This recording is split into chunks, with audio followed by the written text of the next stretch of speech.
Okay, we're on. We're back in the studio. Back in the saddle again. Does that even how that melody goes at all? Not at all.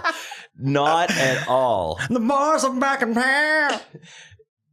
I'm back in the saddle tonight.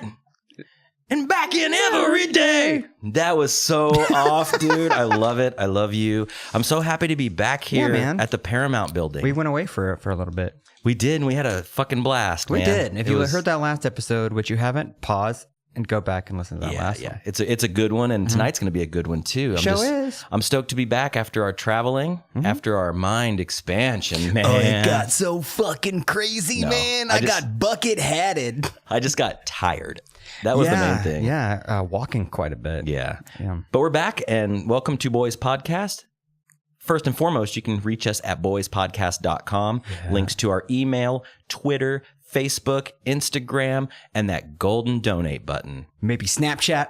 Should we join the Snapchat crew one of these days? Well, we'll get there. Well, one of us might have already. What the fuck is wrong with you today? I don't know. You can also email us at boyspodcast.com. You can send us praise, dick pics, tit pics.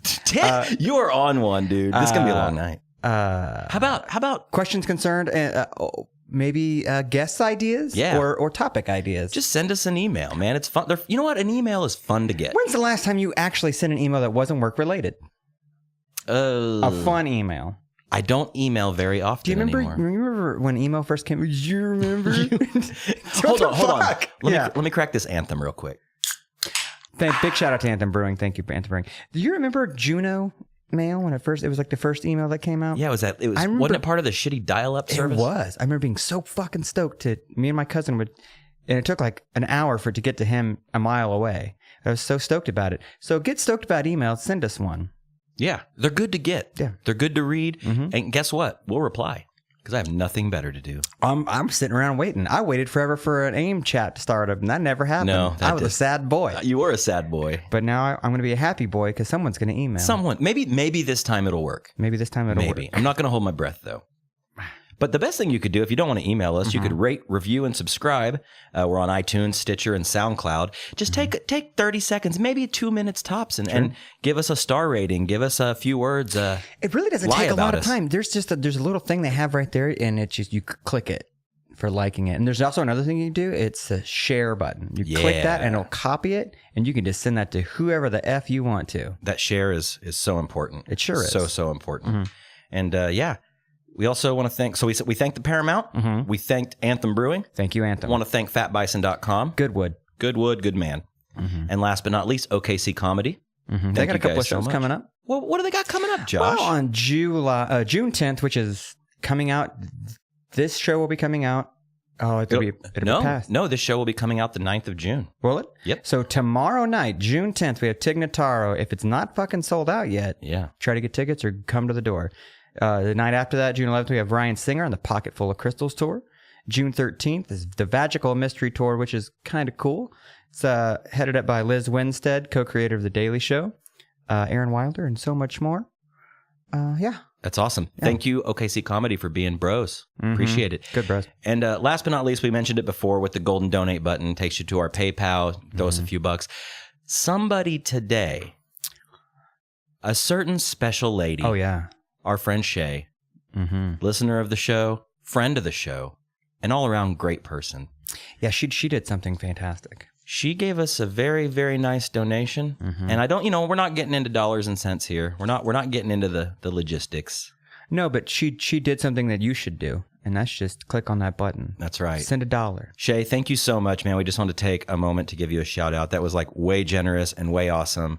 And big ups! We really, really, really appreciate it. Very much so, yeah. So how have you been since we've been back, Josh? Oh, man, I felt like a little bit. I've said this thing at least 3 times today to people, like either in messages or whatever. I'm starting to feel that life on repeat vibe. Oh, it's coming back. Yeah. It's coming back. I just feel like that. Well, we got to miss Monday because it was, Memorial Day. And that's not associated to say Hey. Veterans. Remember something today. Yeah, remember the veterans. What was it? Memorial Day? All those guys that died. So they cut it. Thanks, guys. Cut our week down to a 3-day work week, which we had one the week before that because we went on a trip. So we had 2 3-day work weeks back to back, thinking, man, it's just going to fly right by. And it sure as shit did. And it was a molasses. It was 3 days of work. If you listened to the show before, you know, Josh and I worked together and we worked 4 days a week. We worked those 4 long, 10-hour days. I can't really bitch about it. Like, it's 3 days. But man, you start feeling like and it's not work. It's work, post-work. Wake up, work, post-work. You seem to do the same thing every day. Well, it just seemed, I think it's because we had those long weekends with Memorial Day and the travel day the week before. Right. It just seemed like they were grueling days. And let me add to that, in my department, we didn't have air conditioning this week. Yeah, fuck that. Dude, it sucked. Because what started is Oklahoma fucking summer, and I hate it.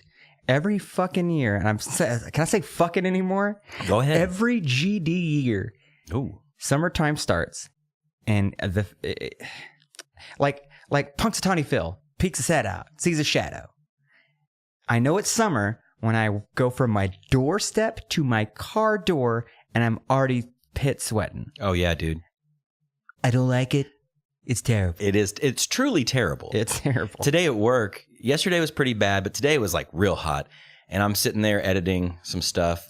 Yeah. And I know, whoa, I'm sitting in an office editing. Poor me. But I was dripping sweat onto my keyboard. Which is not, it's not an inexpensive keyboard. That is a Bluetooth Apple keyboard. Whoa, fancy. No, but name drop. I know, right? Hey, Apple. Whoa. But no, it was fine. We made it through and we're here now. We're here now. We're having a good time. Got a nice 3-day weekend ahead of us. We do. Changes are coming. Big things are happening. Hey, I got the lady out of the house for the weekend. Me too. Yeah, so.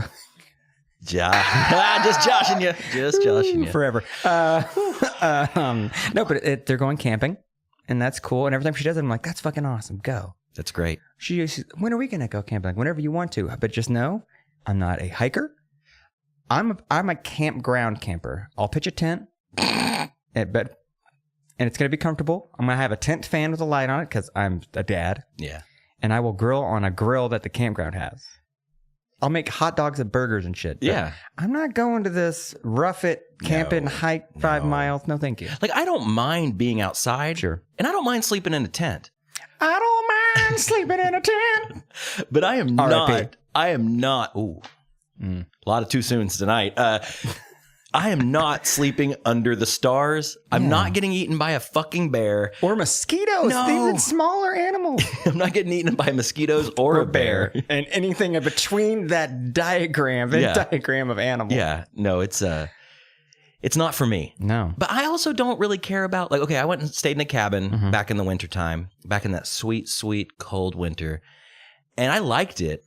Winter camping. Winter camping is the best. Like, because you cabin it up. Man, the cabin was tight. It was small. It was cozy. It was comfortable. It was great.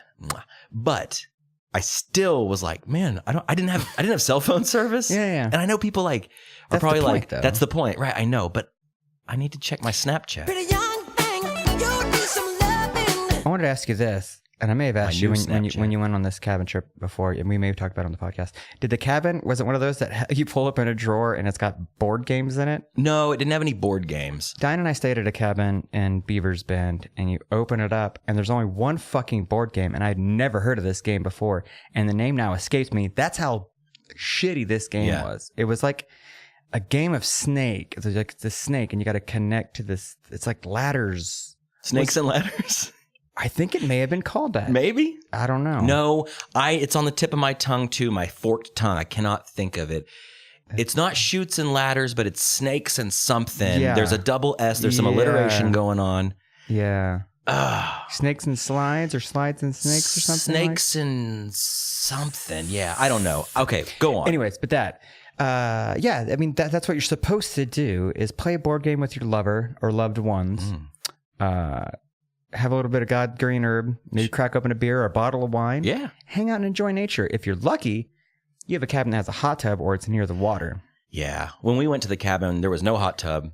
There was no ladies. It was just a bunch of sausages. Just jerking off stale fish. I didn't jerk off in the cabin. I wonder if anybody else did, though. I bet. How many dudes were there? Let's see. There was me, Mm-hmm. Austin, Lucas, You made it Randy. pretty. You just fucked up my concentration. Hold on. Me, Myself, Irene. you. Wait, you weren't there. Me, Austin, Powers. Oh, hold on. Me, Austin, James, the Giant Peach. Mm-hmm. Fuck. Okay, for real though. Me, Austin, Atlee, Randy, James, Lucas. There were 6 of us there. Okay, so just statistically, one of you jerked off. We were there for 4 nights, three or 4 Two nights. of you jerked off. the longer you're there, that's Yeah, the the stakes math. have The risen. longer you're there, the more persons are masturbating. I thought about it. Yeah. It did cross my mind. Just to rub one out. Just in the to woods. release the pressure. You got Yeah. you got to release the pressure. Under right now. pressure. You're just full of songs tonight. Yeah, we're going to have to pay a lot of royalties to I people who know. aren't listening. So Anywho, camping is fun. Yeah. I'm not really the most outdoorsy person though. Like I like going on walks. Mm-hmm. I like riding my new scooter around. yeah. Put some miles on that bad boy last weekend. Well, you see, here's the thing with that scooter too, and where you live, because you're far enough away from like the city that you could take alternate routes, like go up 66. That's a good way to go. Take Route 66 towards like Yukon and shit. Oh yeah. That'd be real. I might do that this weekend. But on these hot summer days, I'd say t-shirt. I Yeah. wouldn't say shorts because you don't want to. And you know what I mean? No, jeans, t-shirt. I always wear a helmet. Mm-hmm. And then you get one of those dad. I think I told this the last time we were talking about this. You get one of those like dad. It's like a neck thing. You put in the freezer, and wrap Yeah. around your neck. Yeah, like one of those keep me cool bands. or Yeah, whatever keep me they're cool. called. But see, my family was trashy. We were actually we weren't upper middle class. We were middle class. We could have afforded something like that, but just cheap enough to get one of those hand towels and you put it under the sink and you put that in the freezer. Well, I was stuck in the middle with you when I was a kid, and we did the same thing, but we used a empty bread bag and just filled it with ice. Really? No, but that's a good idea. Yeah. Because it Anyways. won't leak because it's plastic. Yeah, and you just put And that. you could tie the end up. Yeah, you're good. You're good to go. You're golden for a long ride. Yeah. But yeah, But then you got to wrap it in aluminum foil, like a Coke can. God, I never got that. No, when you said that we were walking on the trip to the zoo, we were talking about packing a lunch, going to the zoo, like as a family.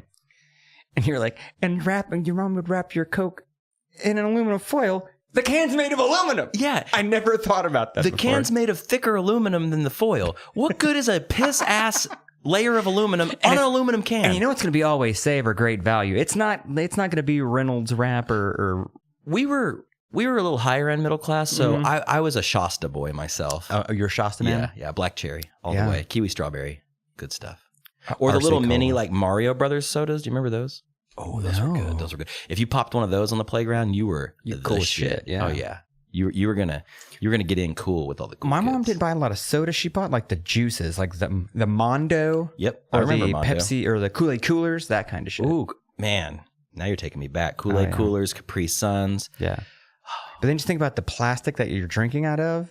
Like there was definitely chemicals just in that shit. Oh yeah, just swimming around Just in swimming it. around. Just like some sort of oil, petroleum Yeah, product just- or something. On a hot summer day, yeah. Gross. Faux show. So we have an excellent show. Oh yeah, let's get to the show. Well, I don't know if we have an excellent show. We have an excellent guest. I'm a betting man though these days, so I bet that we have an excellent show coming up. I'd put the same odds on that 2 people jerked off in the cabin that we had a great show. Well, there's 3 less people here, so the odds are a little smaller. Yeah. That we'll have a great show. I mean, What are the I'm odds- not going to jerk off. I was gonna say, what are the odds of one of us jerking off I can't tonight? say that Mike won't. Yeah. We'll see how bored he gets. Okay. I don't know. He was on 2AD, and I think he was rolling the helmet under there a little bit. Maybe. Not sure. Who knows? But you might know him as the guitarist for the All American Rejects. He's also a producer. Yes, he is. He has a badass studio not too far from where we work. Very true. Worked with a lot of good people, a lot of good bands. Direct hit. Just to name one. Pairs, Just to name 2. I think.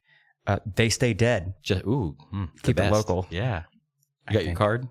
I do. 10% off of bullshit. I never. don't know. No, not to talk trash, but like I never got one of those. I never really saw the appeal because Well, you're paying $15 for your going getting tax. right, but Mm-hmm.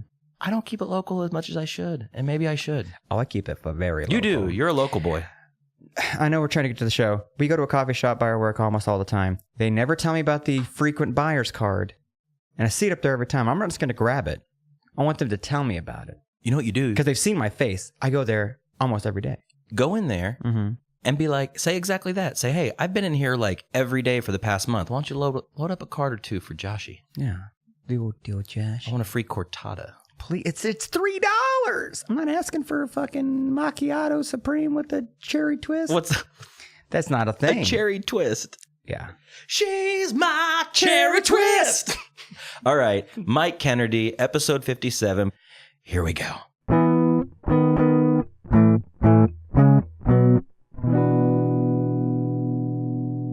All right, Mike, welcome to the show. Hey, thanks for having me. Mike Kennerty. You might know him from the All American Rejects. You might know him as a producer. You might know him as an all-around good dude. He might have sold you guitar strings at Guitar Center like 15 years ago. Yeah, that's possible. Probably. Yeah. How are you doing, man? How have you been today? I've been good, man. Yeah. Enjoying the beautiful weather we're having here before it gets too ridiculously hot. See, I was just saying to my friend Robbie over here that I absolutely hate Oklahoma summers. Like, I do not like them. It's not too hot right now, like you said. Yeah, it's the calm before the storm, because it's going to get real fucking hot. Yeah. Like, it's gonna be like shorts weather. Like, you're already rocking. You have to. Like, I think from about April, like late April, May for sure, but like late April, maybe into early May, I gotta rock shorts, man. And we talked about it in the intro up at Keeley. In the studio, the AC was out for all week this week. Oof. And dude, it's been rough. Like, because it's a small space. There's a bunch of amps in there and like a computer to edit on and stuff. And like, there's no like breeze coming through. There's nothing. So yeah, it was the room like next to you is the giant garage that doesn't have an AC in it. It's like one of those like built-in rooms inside a big garage, and there's like there's minimal insulation and there's no windows to open, so it's just like a hot box in there. Oof.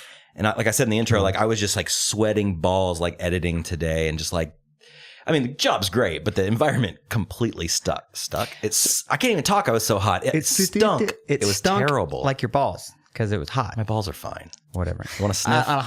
Want to sniff? No. So like the thing with the summertime thing, and it might just be why I hate it so much, is I don't know how to wear shorts properly. Like, I don't know, like, do you jort it? Do you wear like Dickie shorts? You can't wear Dickie shorts anymore.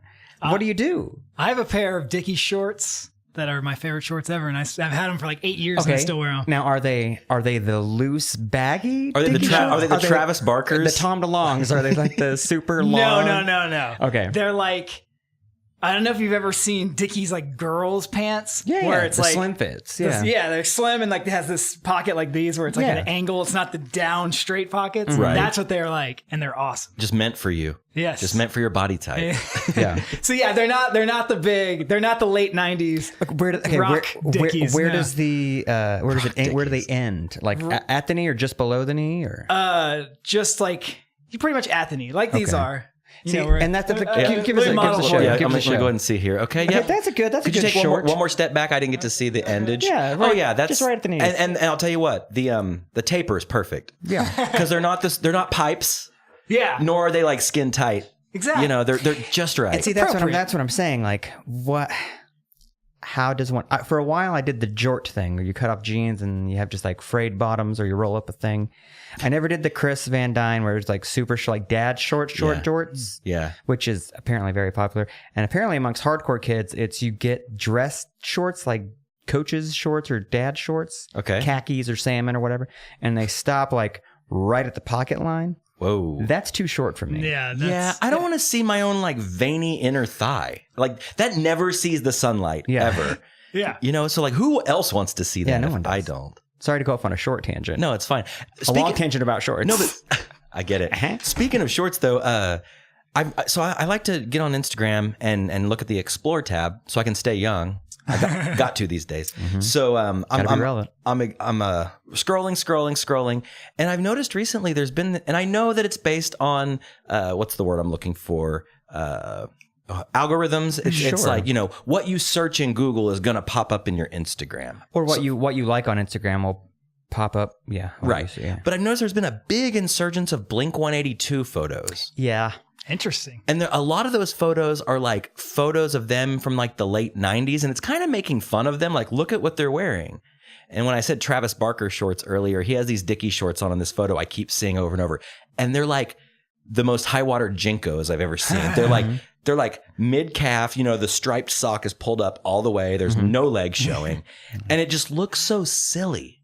Yeah. And I know styles come and go and we've all worn silly shit, but it's like, wow, like when was that cool? Do you think that'll come back? I'll tell you exactly when that was cool, 1999. Yeah. It never went out in Orange County where it started. Dude, no, it's still there. Especially in Northern California. Like, I went to go visit my sister in Sacramento when she lived there.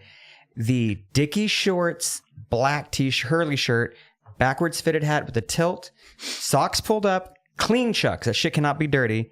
To this day, still like the standard there. That's what they do. Yeah, Southern California too, same thing. That is still a thing? Still a thing. Oh, yeah. You go there all the time. You've been there many times, I should say. Whatever. I'm not trying to assume things here. Don't assume anymore. But is that true? Like, does it look like a Sublime video when you go there still? I mean, there's definitely still a contingent of those people. Those people. That you don't want to get too close to, for sure. Well, before we get into your story tonight, Mike, I needed to bring something up. It's very, very important to me. Okay. And I need your reason being is I need your thoughts on this. I need an unbiased opinion. So last Saturday, I went to a birthday party, hung out with some really great people and one really great person. It wasn't Josh. I was working. You were, well, maybe I was talking about you. Maybe I wasn't. I don't know, we'll see. So anyways, we go to the after party, the hangout at the house after the birthday party or whatever. And my friend Haley has a single friend, another female, right? And she was trying to hook this woman, not hook her up, but like introduce her to a guy. And she was texting the guy as her friend was sitting here. Okay? You follow me so far? Yep. Okay, so they're going back and forth. And in one of the texts, I believe, and some of the details might be a little foggy, but she said that her friend, her female friend, was down to clown. And, okay. What does that mean to I you? have no idea. I was going to ask you if you knew. Okay, so let's go through a couple scenarios here. Okay. So let's just say you're single. Okay. Okay. I'm trying to hook you up with a girlfriend of mine. Not my girlfriend, but a girlfriend of mine. Yeah. A female friend. Who is a friend? A female who is a friend. Yeah. And I told her that you were down to clown. Does that not kind of sound like deviant and sexual, or perhaps a little juggalo-ish? Well, it is, the gathering is coming here. I know. Maybe that's putting everything in context in my brain. Maybe she's a juggalo. Well, no, she isn't. Maybe he is. I don't know. Juggalo. In that scenario, I would resent anyone saying I was down to clown. Okay. I would not want that to be the representation. How dare you assume my amount to clown? Yeah. I may not be down to clown. It could. Okay, here's the thing. I know what it means. However, it could be construed as down to have a little fun, down to just whatever, party or hang out, or whatever. But who says clown? Hey, you want to go clown around? like you said, town? who knows what kids are saying these days? They say the darndest things. They always Wait, have. how old was the person who said down to clown? Well, okay, so the matchmaker just turned 37 that night. Sorry, Haley.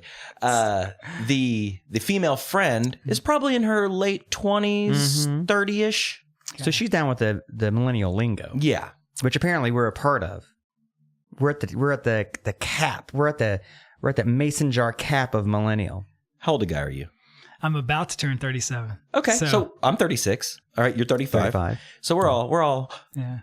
I've been referred to as a millennial, Yeah. and I guess by the date we are. Yeah. I looked this up the other day, actually. It's funny enough. And I don't think we are. I think 82 is what it said. Well, then that's me. That's baby. the Generation X cutoff, cutoff and start of See, millennial. I read it was 1980, and I heard now they're pushing it back even further because older people want to be involved. Like they feel like they. My like dad's we're a all millennial. acting too young. Yeah, we're all acting way too young. We're all wearing Jinkos and baggy shorts and listening to Blink-182 still. So if I were to, let's go back to the clownage. Yeah. If I were to text Josh on, let's say, because we're off on Fridays, as we've mentioned. Let's say I texted Josh and I was like, hey man, what are you doing today? And he was like, hey, I'm going to go thrift storing. And I'd be like, all right, I'm down to clown.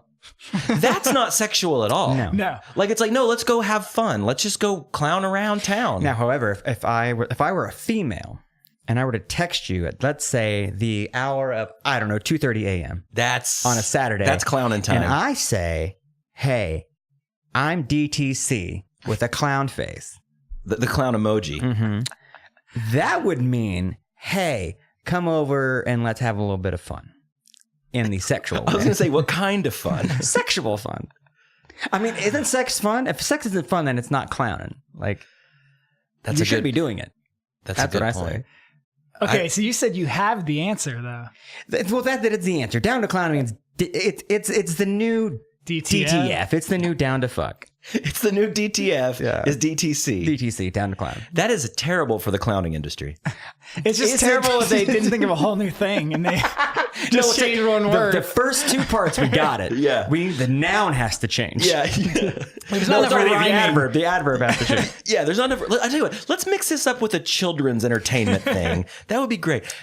Let me ask you this. Jesus. Do you think a clown, like, the clownograms or the children's party clowns? Clownograms? That's never been a thing. Yeah, oh yeah. No, the clowns at a party. Clownograms? Yeah, you send a clown. That's down. So, but see, that's gonna You fuck send a it clown down. to fuck someone. I'm sorry. No, that's sorry, gonna, Mike. that's gonna change the whole. That is gonna change the whole birthday party clown industry. Have you seen the show Baskets? Are you familiar with Baskets? I've heard of it. I watched the first season. It's great. I love it. The second season's wonderful too. I bet he was DTC. I'm just imagining a sad, depressed Zach Galifianakis, like Nice texting his. What's that? Galifianakis. That's it, right? I mean, yeah. But most people say Galifianakis, but that's really not Okay. Who knows? I'm sorry. Continue. I'm sorry. I'm sorry about that. I just imagine him in character, of course, as Chip Baskets, going through his phone and like trying to get some business. And he's like, "Are you down to clown?" But it's a really good in because it kind of means two different things, as my point of this story is. Either way, somebody's getting paid. Or fucked. I just wanted to ask you because I've asked several people. I'm taking a poll. Okay. And it's overwhelmingly Sexual. Yes. Definitely in that scenario, the way you presented it, that's, and maybe it's just the DT part of it Sure. leads you to it already. I think it has to do with your sexual proclivity, which way you roll. Let's say as a straight man, Mike's my friend, he's a straight man. If I was a Saturday, I'm like, hey man, let's pretend I skateboard. Hey man, I'm gonna go to the skate park. You down to clown? That means, hey man, you down to fucking skate? No one would ever say that. No, but I'm saying, but who says down to clown for fucking? I know, that's the point. We're getting down to semantics here. I know. We're splitting hairs. We're splitting hairs. We're splitting red curly hairs. I just had to ask to start things off because I've got to get to the bottom of this. I've got to get to the bottom of this.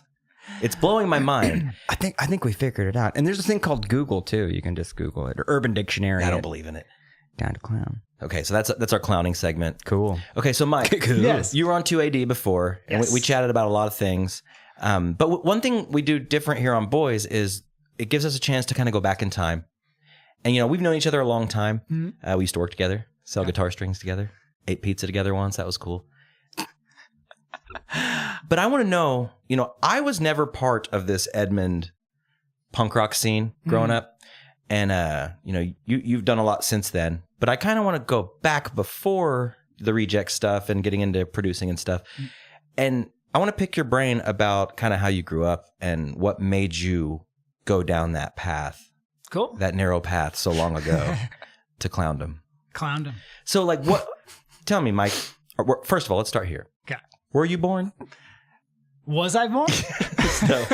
Were you born in Oklahoma? Hey man, that's hypothetical. I was born in Houston, Okay. and I lived there until the summer before junior year. That's when I moved to Edmond. Oh, so you did most of your growing up in Tejas. Yes. Yeah. A lot of punk rock in Texas, though.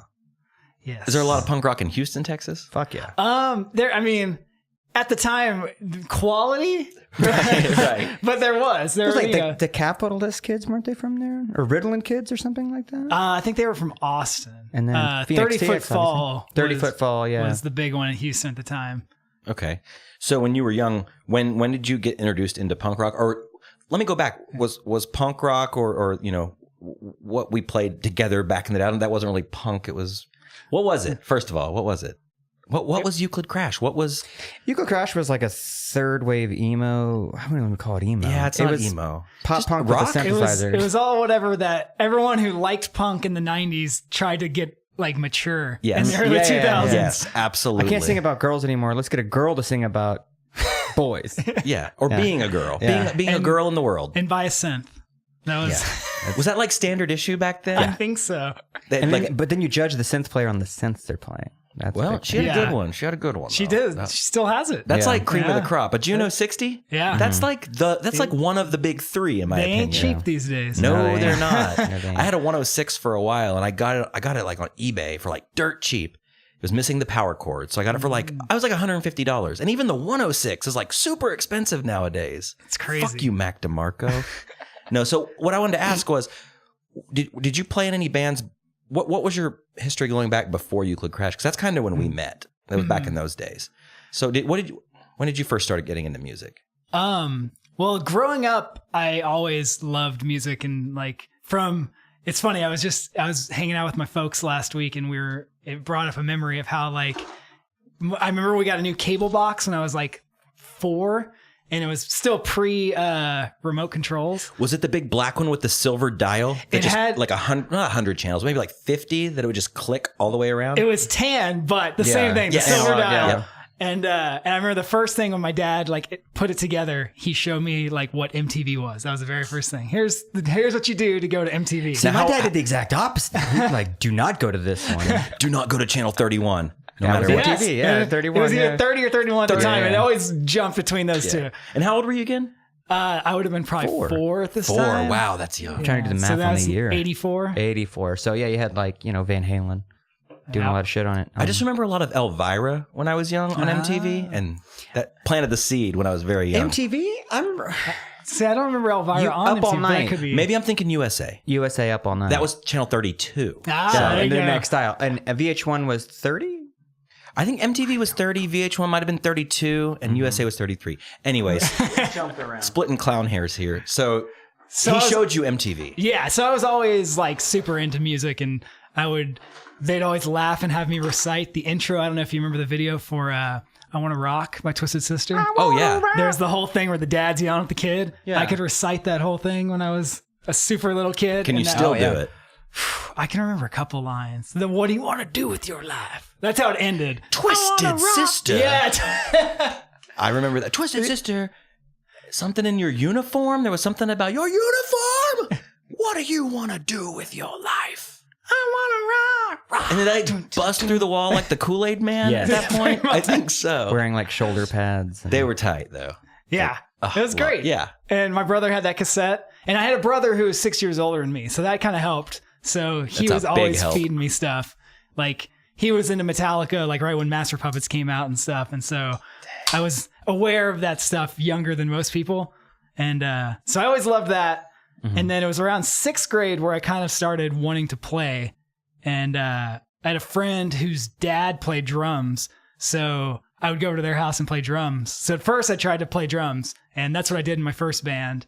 But I was never very good at it. Drums are a different beast, And they're man. fucking expensive. That was my first instrument too. And I'm like, fuck. It's expensive as shit. You can just go buy a $50 piece of shit pawn shop guitar, play it through a Gorilla amp, and be fine. Yeah, you For a start little your bit. first punk band that But way. when your first drum set's a Talon drum kit with those like drum heads, you hit it and it looks like a pimpled asshole. Wait, a pimpled asshole? Not an asshole, like a cheek. It like a dimple. It dimples the shit out of you. Know what There's I mean? a big difference Yeah, I'm between aware. a cellulite. I'll bring it back around. When the cymbals Butt are so cheek. cheap that butt cheek. Yeah. The cymbals are so cheap that when you push your hi-hat pedal down, that kind Yeah. of The thing. clamp never stays. No, and- it turns inside out. Cheap, shitty cymbals. Matt Street had a CB drum set he bought when we were in like junior high. And yeah, if you stepped on the hi-hat too hard, the top cymbal would just fold, and then you had a nice bowl. Yeah, and we'll have to make a sweet china though.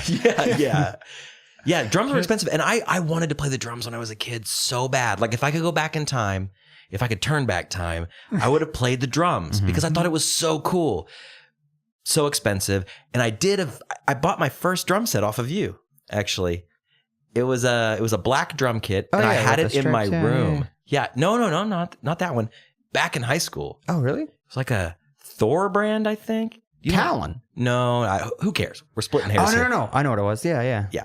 I had it in my tiny bedroom, but it was like the B8 cymbals, and the no heads on the bottom and stuff. But boy, I love that thing. But that was after I started to learn how to play guitar.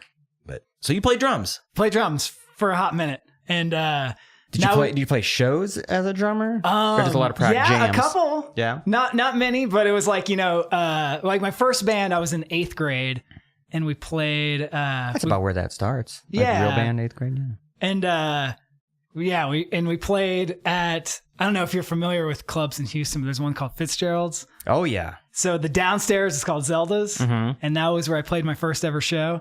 And it was just, our parents were the only people who came. And my mom got offered weed by some guy riding a bicycle outside, so she was not happy about the direction I was going in 8th grade. So basically, your mom's a square. Your mom's like, you know what? This might not be the best place for my 8th grader to hang out. Exactly. But Got the wheeler dealer here. It's not good. It's not good. The wheeler dealer. But yeah, so that was, we were a punk band, What was the name? the Measles. That's cool. Hey, I'll tell you what. Good call. Classic first punk band You name. put the in front of something and then you pluralize it, you're gold. Was it spelled like it should? Yes. Okay, there wasn't a Z There's in no there. pun. Or Okay. Okay. Was there an anarchy symbol at an A? No. You never drew that on a folder? I always thought that was lame. Okay. But Good on you. Good on you. Well, because, that time was, middle school was when the explosion of grunge was. Yeah. So the anarchy thing, that just seems so lame. Yeah. I don't know. Because it was like, you could buy an anarchy patch at like Spencer's Gifts Yeah, and stuff. exactly. Like, When did Anarchy jump the shark? I'm going to say when it was on the Nirvana cheerleader tit in the Yeah, Smells I Like would Teen say Spirit so. video. Yeah. Like that's when I was like, all right, it's in a major, like a very well-produced video. Great video. Love the band, love the song, love the video. But when I saw that, I was like, okay, now it's becoming ironic. Because there are cheerleaders. you thought that when you were like 10? I was 12, but yeah, I did. You knew what irony was? Yeah, of course. I was smart. Didn't hear about Alanis Morissette yet. You already knew that definition. So the Measles. Measles? First band, first show. Yeah, Zelda's. and I have a great picture of my dad sitting there like that, which you can't see, but it's... I'll paint a picture. He's like leaning over on his knees with his hands covering his ears and his eyes closed. Okay, like the statue of the thinking man, but both hands over your ears. Yeah. Okay. The thinker, but like a dad Thinker, version. yeah. Do you have it on your phone? I do have it. Please show Okay. it to me. Let's see. So after the Measles, okay. So let me ask you, how long? Oh, I want to guess can I guess the style of punk rock? Was it a Ramones type band or Screeching Weasel kind of band? Which is kind of the No. same. Screeching Measle. Screeching Weasels. It was actually not. It was because at the time we were all really into like Black Flag and Misfits and Dead Kennedys. Okay, so, So it's a little more DC it was hardcore. Yeah, I guess you could say that. It was just Ish. very like play fast, Okay. play short, and There you not go. good. But it was fun, Yeah. nonetheless. Sure. How long did this band last? A couple years. Really? Like 8th and 9th grade, I think. Did you ever lay anything down on wax? No. We were A boombox with a boombox in the garage? Yes, that. And then you know what is hilarious is I found that Oh, boy. 2 days ago Yeah? and listened to it. And one, I was very shocked at how effective of a recording that was. Yeah, Like it sounds terrible, but you can make everything Hold on. out. Were you the one who placed the boombox in the room? Yeah, because it was in my bedroom because I play drums. So and it's that's been where- in you from an early age, like producing should making it sound. That's where it all began. Yeah. Hold on, guys. I gotta put this boombox right here because the acoustics in this garage and the mic's going over the garage door opener. No, it's taped to a broom. It probably is. Like Was it taped to a Or broom. did you have mic stands, you lucky bastard? I know. I mean, we had one for whoever was singing, but Yeah. I was trying to remember what we used, and I honestly can't even picture what the tape player. It might have been like, when you had the multi-CD tape player thing you get at like Walmart or whatever. yeah. Like the Iowa. Yes. Oh, dude, the best. Which I still have one. I've been That's my tape searching. player. The I've only been thing- searching for one of those on eBay or Craigslist. Like, 'cause I want. Okay, not to interject too long, but that's what the show's all about. I had like the you cheap get very excited, like, Southern over here. Emerson shitter, like single drawer that broke immediately, like one tape player, piece of shit. My sister, that lucky bitch, got like the spinning 3-disc Iowa with the lights in the top Yeah, party Yeah. machine. and like a remote. And dude, I was so jealous. I would go in her room and take it. I would straight up steal it from her room and put Because the it in speakers my were room. attached, and you could detach them and hang them. Exactly. Or whatever. And I would steal it and put it in my room, and then I'd lock the door when I left. And she was so mad. But yeah, the Iowa, great Yeah. stuff. So I think maybe because the one I had at the time was a Yorks with an X. Oh yeah. And maybe that's what had the microphone in it and could The do onboard it. mic? Yeah. I'm thinking, because I can't think of what else it would have been. But yeah, so I listened to that, and it's funny. It's equally better than I thought it would be, and also far more embarrassing at the same time. That's exactly how I feel about my old stuff. My first I was in a Christian hardcore band for my very first band, but I didn't write anything. I just like showed up and learned how to play guitar in this band, basically. Hired gun. Hired. A hired 17-year-old gun. I was 14. I couldn't. I was 15. I couldn't even drive yet. My dad had to drop me off at practice, and the singer was like 26 or 27 at the time. Yeah, I was. That's pederast-ish. A little bit. Not naming any names, but he's in jail. No, his name's David. No, but not that David. My first real band, my first band. Like, I remember my first band. And it was Torrance Crump, the pop punk band, which was highly, highly influenced by MXPX, who we had on the show last week. It was awesome. I like worshiped them back then. Like, even like, I guess it was like around Blink 182 time, like Dude Ranch and like 90 Pound Wuss and all the Christian bands I got to listen to when I was a kid before I went secular. But we have a cassette tape, The Skirted Eggshell. Still holds up to this day, man. It's embarrassing. My voice is like super high on it. But I still, every once in a while, it's in my iTunes. I digitized it years ago. And if it comes up on shuffle, like, I'm kind of like, he hadn't dropped his other ball yet. But like, the songs aren't terrible. They're kind of cute pop punk songs. And our drummer was like really good. He was like a robot. You guys didn't even master that, did you? What's that? I still don't master it. You got rough mixes. You go, good. We'll just copy that. I've got a dual cassette deck. I'll just make copies. We recorded our little 4-song EP in the back of a Mexican restaurant after hours. I'm gonna check out this picture real quick. Oh wow, we got to use that for your episode. Didn't Sam from Sounder? Didn't Sam from Sounder? Yeah, we recorded it because they worked at a Mexican restaurant on the south side. That was me performing at the show. Oh, I got to see this. Wow, hold on, give me. You look like Budnick. Bobby Budnick from Salute Your Shorts. Of course you'd have a butt cut. Oh, yeah. Who didn't? Yep. Is that a Washburn? Yeah. Sweet. Cool. Anyways, recorded it in the back of a Mexican restaurant after hours. I coveted that for so long. Like, it was one of the most fun things I've ever done in my life as a 15, 16-year-old kid. That's a cool story too. Like, you record, like, I'll put it this way. Like, let's say you bought the van and shit did go well and Torrance Crump became like a big band. Cool story would be we recorded our first album in the back of a fucking Mexican restaurant. Yeah, we broke up. So after the measles. There was the squeezels. There's this kid that moved to town who was like a metalhead. Oh boy. And we befriended him. He lived in my neighborhood, which almost no one lived in my neighborhood. It was a weird thing where I always had to go like through all the trails behind my neighborhood to go to my friends' houses. But I was like, whoa, there's a kid in my neighborhood. He's really good at guitar. He has in a garage apartment. Whoa. It was like full on apartment. Like had a kitchen and everything. Wow. And so, but he was into metal. So we're like, whatever, we'll start a band with this guy. And he was amazing. And that was something I found in that tape too and listened to it. And this kid, and he was in 9th grade at the time, and the shredding he's doing, it's like it's shit I can't do now. Like mind blowing? Yeah. And I'm just like, listen to it. And I'm just like, I can't, like, it's one of those like horribly sad ironies of life that I'm the professional musician and I don't know what he's doing. But last I talked to him, he was like, I don't know, he had some kind of like tile business or something.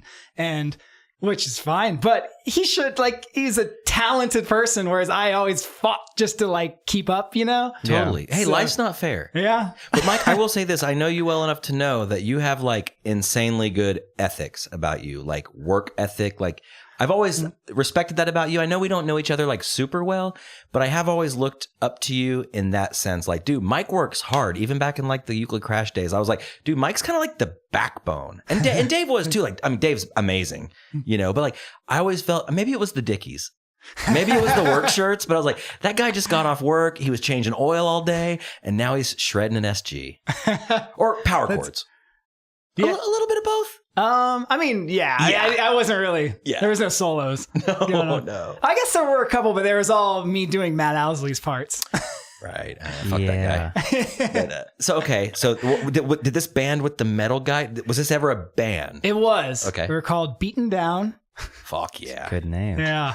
And we did some demo, and he had like a 4-track. So those recordings actually sound pretty. And that's the other thing. He was recording this, and it sounds good still. Like for a 4-track recorded in this garage apartment by a 9th grader. Yeah, Like, that's crazy sounding, and all together that sounds really weird. Yeah, but it's so, and I mean the music, the songs are kind of silly now, but it doesn't sound horrible. The drummer was great too, and so that was my time there, and then I moved. What did you play in that band? That band I played bass. Okay, the bass. Oh, the old bass. drums to bass conversion. Just the rhythm Yes. section. Gotta stay. I'd gotten a guitar for Christmas in 9th grade. So I was always like, even in the measles, we would do things where we'd switch instruments for songs, and like, so there were songs I'd play guitar. So I was always trying to write songs and play guitar. Did you switch because someone wrote the song and wanted to play a guitar, or someone couldn't play the guitar as well as the other person, so that person played? It was wrote the song. Okay. Like, I want to wanna sing play. and play guitar on this song. Right. Okay. And so it's really just me. I want to Yeah. do that. And so then the guitar player could play drums better than me, actually. So he'd be like, all right, whatever. So in Beaten Dong, did you did you guys play a show?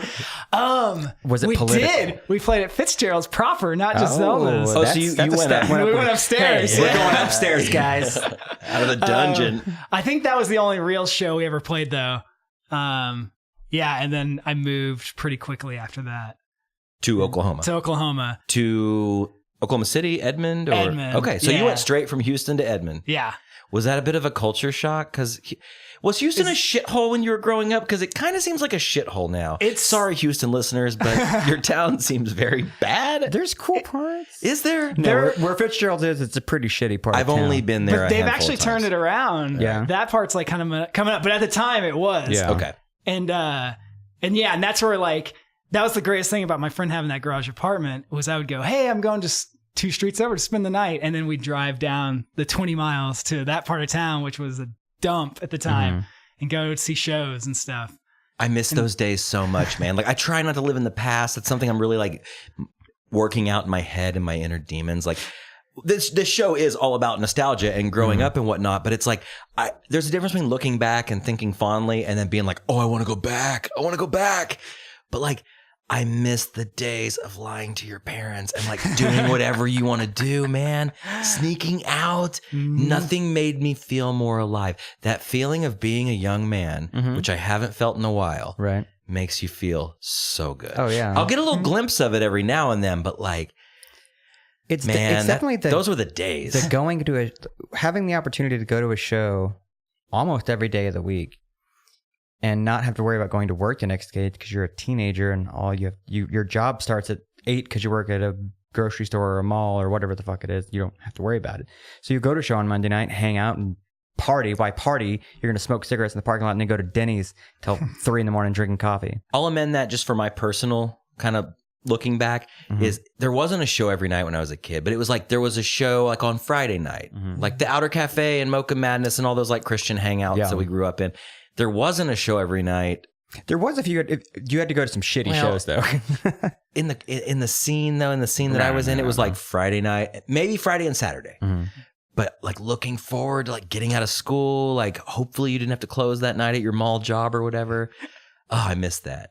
So you took the car out 20 miles. Yeah. Well, we had the one friend who he was like the big dopey guy, and he must have like been held back or something because Everybody's we were got like, one. sophomores, and he was the one he could drive somehow. And so yeah, we'd all pile in his crappy little car. What kind of car was it? Do you remember? I don't, but it was like I want to say it was like a tiny hatchback. Was thing. it covered in stickers? I don't think so. Okay. I'm picturing the Dodge Daytona, if you remember that car. It's like I do. hatchback, small spoiler. The Inspector Gadget car? Yeah, the Jeff Lee. Yeah, Okay. he had one of those. Like everybody had that friend. And they might not have been held back, but they might have been a year or two older than you, or a combination of the two. Probably both. But yeah, he had the Dodge Daytona and he worked at Sonic. Nice. And like we got free food. Like dude, cheddar bites. All you want, dude. All you want. That's awesome. And then yeah, they would smoke cigarettes, and I didn't smoke, but like I just felt so alive, dude. Eating those cheddar bites when I was supposed to be in bed. Oh my god, Free cheddar bites? Free ones, You didn't dude. even pay for them. free Route 44 cherry vanilla Dr. Fuck Peppers. yeah. So was Beaten Dong Was Beaten it down. Was it political? It sounds very Political like ninth grade. I think the name Beat Down suggests like, hey, we wrote a song about politics. right. Yeah, no. President Clinton, you've actually not been doing that bad of a job. Yeah. Actually, in retrospect, you're not that bad of a guy. You got a blowjob. Who cares? It was just trying to sound tough and cool when we Because you had a weren't. fucking shredder guitarist. Yeah, and the music was like, especially this when we first started, was super metal because he was all about metal, and then we indoctrinated him into punk. We made him get into punk. Did it turn like to the skate punk style, where because skate punk's it got a lot of metal tendencies to it. You know, it was. I think it's funny because I was listening to it and I remember the songs that I wrote, and I think at the time I was listening to a lot of later Black Flag. Okay, so it was still like that was the compromise. It was like, we'll write punk songs that were the punk bands when they were trying to go heavy metal. Okay, Totally makes sense. Yeah, for sure. Got to meet in the middle somewhere. Yeah, you know. totally. So when you moved to Edmond, Beaten Down was no more. No. Did the band break up before you moved, or did they break up Because you moved? Did you break up the band? No, we started. It was one of those Are things. they still holding on? And No. I know he's on tour with Blink-182, but maybe he'll come back to Houston. We still got your space in the garage, buddy. Like, I think it was one of those things where the last few months I knew I was moving. Like I knew for like almost a year, I think, that I was going to move. And then, so it's one of those things where I think when you're kids and you know that, you start, inadvertently not liking each other. Like it's the easy way. So by the end, like a couple of us were like, fuck that guy. You're like, we're not friends. And instead of being like, I guess you could be an adult, you're a kid. You'd be like, hey man, I'm going to move. I'm really glad we hung out. Gonna miss you, buddy. No, man, fuck that guy. Yeah. He stole a Snickers from me at lunch the other day. he was always an asshole, and his Dodge Daytona smelled like farts, man. And it was like one of those times where like I felt like a lot of everyone was all about being an asshole to everybody. Like it was not a fun time to be a kid. No. And like even outside of our crowd, like there was lots of fights, and it's funny because I was thinking about this too, like how there was not many punk rock kids at our high school, but so there's like two factions of punk rock kids, and instead of being like, hey, we're there's 1,000 kids at this school, it's a huge school, but like instead of being like, hey, we're the only 15 who like punk rock, why don't we all hang out together? It was like, no, fuck those guys. We're the cooler punk people. That's exactly how Choctaw High School was. And but the thing is, it was even smaller because my graduating class was 500 people, very small town. And it was maybe 15, 20 of us, girlfriends included, Yeah, the who listened to freaks. punk rock. Yeah.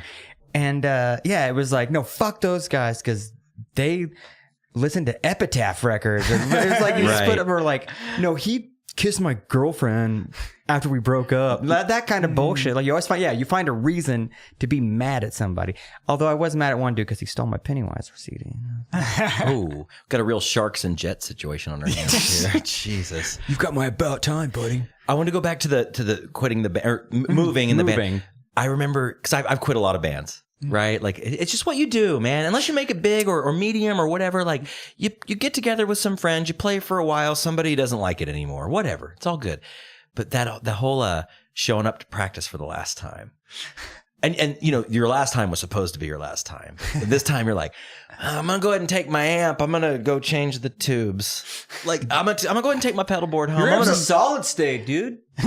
No, there's tubes in there, man. It's a Crate GFX 212. No, but that feeling where it's like getting a divorce. It's like moving away. It's like, well, dude, you've left your pedal board here for a year. It's like, I know, but I'm gonna like relay it out tonight. No, you're not. No.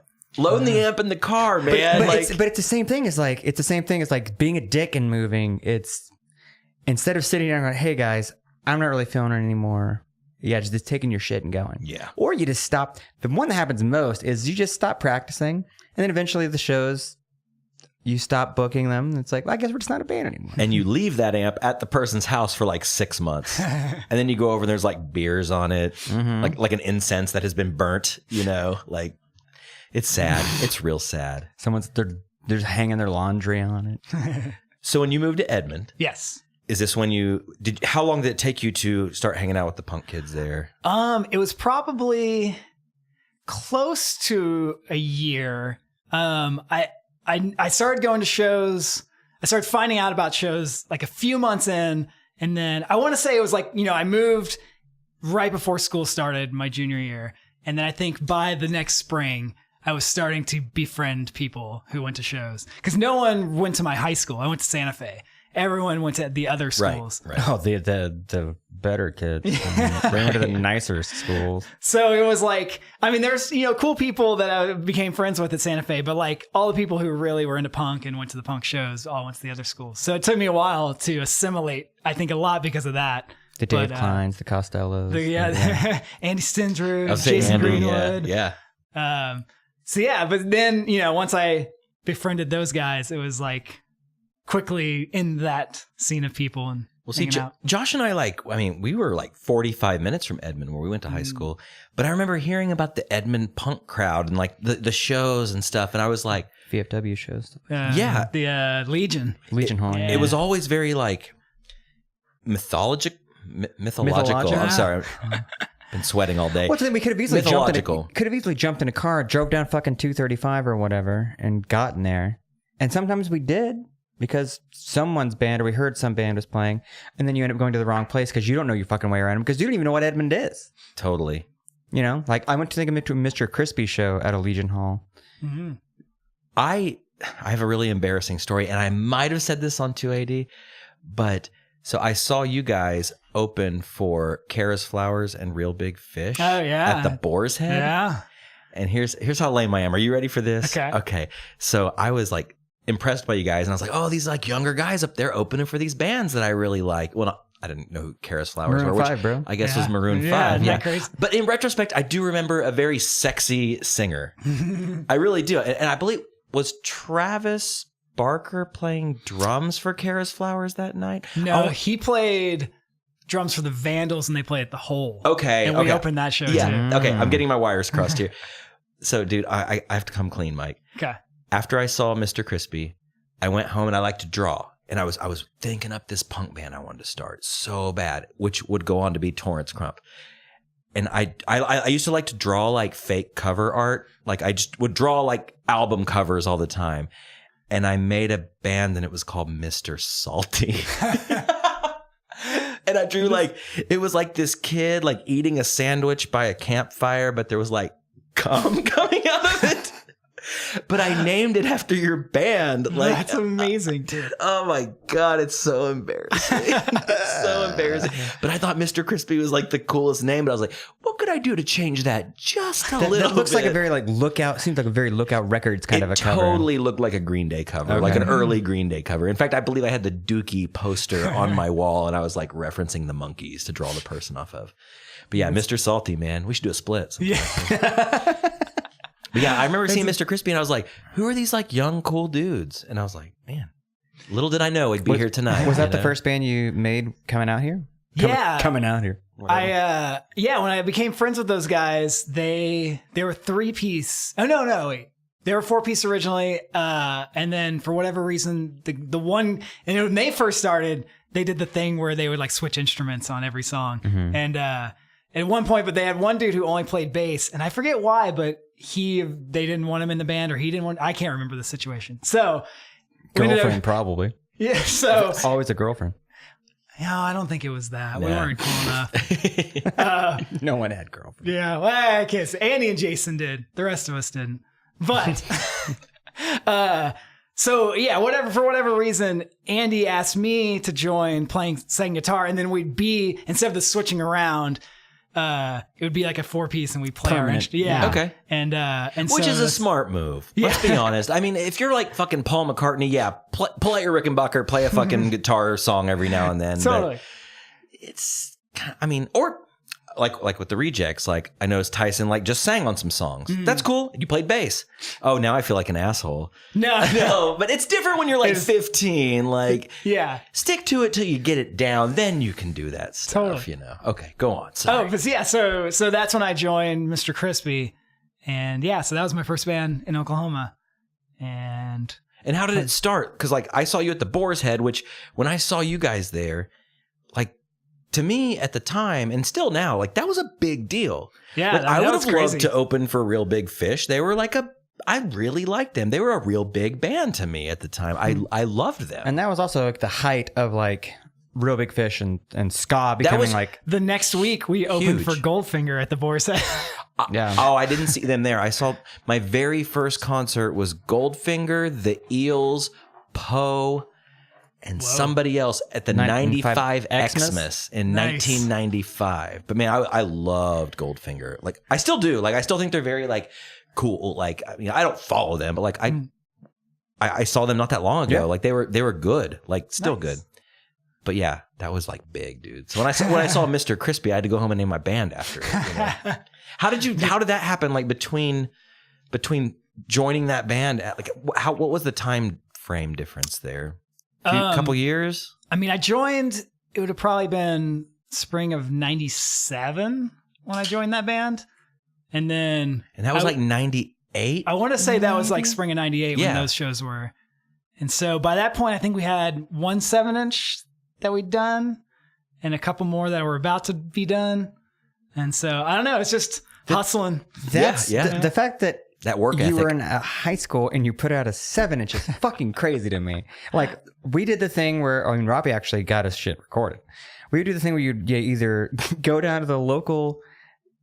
We had this music store in Choctaw called what was it called? Steel Creek Music. But they had a shithole. It was a shithole. They sold mostly. They were a Washburn dealer. Washburn, Dan Electro. Wait, sorry, Lion by Washburn dealer. And they had this little studio setup that they would like that you could pay by the hour. Let me interject. I'm sorry, but the studio, you know, Tori's like BR8 she used to have, the little like the Boss recorder she used to have. It was that on a folding chair and a set of shitty headphones. They had other stuff. Cables, one mic stand, a broom. But they had a booth. They had a whole room. Anyways, my band went in there. It was a closet. It was a closet, but we didn't master it. We had that. And all we did was put it on a CD. We just reburn it. Like right off the mixer. We had just no burned reference it for putting shit on vinyl. Right. Like at all. That's fucking awesome that you have that. It's funny because we didn't have, I mean, I guess we could have sent off for CDs, but like, I remember to get burned CDs just so we could have something to listen to that wasn't a cassette, we had to pay like $20 a CD to have someone, because that's what it was. You know, that was before people had burners. And do you remember? Yeah, I remember the first CD burner I ever had access to was a friend of mine's. And you'd go buy a blank CD, and it was like $12 to $15 for one CD in a jewel case. Mm-hmm. Yeah. Before the spindles and well before flash drives and everything. I sound like an old man, but back in my day, we had burned CDs, and we paid $12. Everything was ADAT. ADAT. Yeah. Oh, I recorded onto the ADAT. I found the ADATs that we had, or no, I found the DATs. We recorded on ADATs, and then I found the master DATs that we used to send off to get those 7 inches pressed. Dude, they're like relics.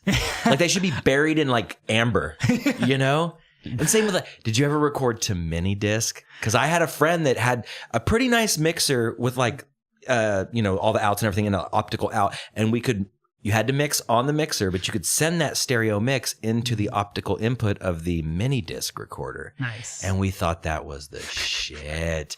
And you played on absolutely nothing. And you pop it up like, God, do you have a mini disc player? No. Well, you better get one. They're $700, but you can play this tiny thing that holds 30 minutes maybe of music. Or less. I think it was like 17 minutes or something.